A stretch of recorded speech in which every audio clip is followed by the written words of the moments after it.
ഒരു കാര്യം നിസ്സംശയം പറയാം, പാലക്കാട് മുനിസിപ്പാലിറ്റിയിൽ BJP-യുടെ അടിവേര് UDF മാന്തിയിരിക്കുകയാണ്.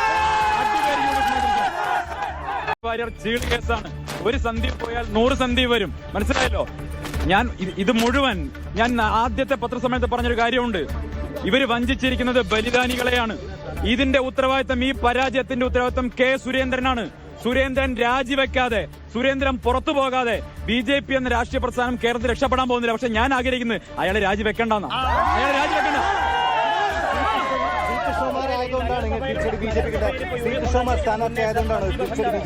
എന്താ സംശയം? പാൽ സൊസൈറ്റിയിൽ ഇലക്ഷൻ നടന്ന കൃഷ്ണകുമാർ, പഞ്ചായത്തിൽ ഇലക്ഷൻ നടന്ന കൃഷ്ണകുമാർ, മുനിസിപ്പാലിറ്റി ഇലക്ഷൻ നടന്ന കൃഷ്ണകുമാർ, പാർലമെന്റ് ഇലക്ഷൻ നടന്ന കൃഷ്ണകുമാർ, നിയമസഭ ഇലക്ഷൻ നടന്ന കൃഷ്ണകുമാറും ഭാര്യയും മാത്രമാണ് പാലക്കാട്ടെ BJP എന്ന് എഴുതിക്കൊടുത്ത ഈ BJP-യുടെ നേതൃത്വം തന്നെയാണ് ഈ പരാജയത്തിന്റെ ഉത്തരവാദികൾ.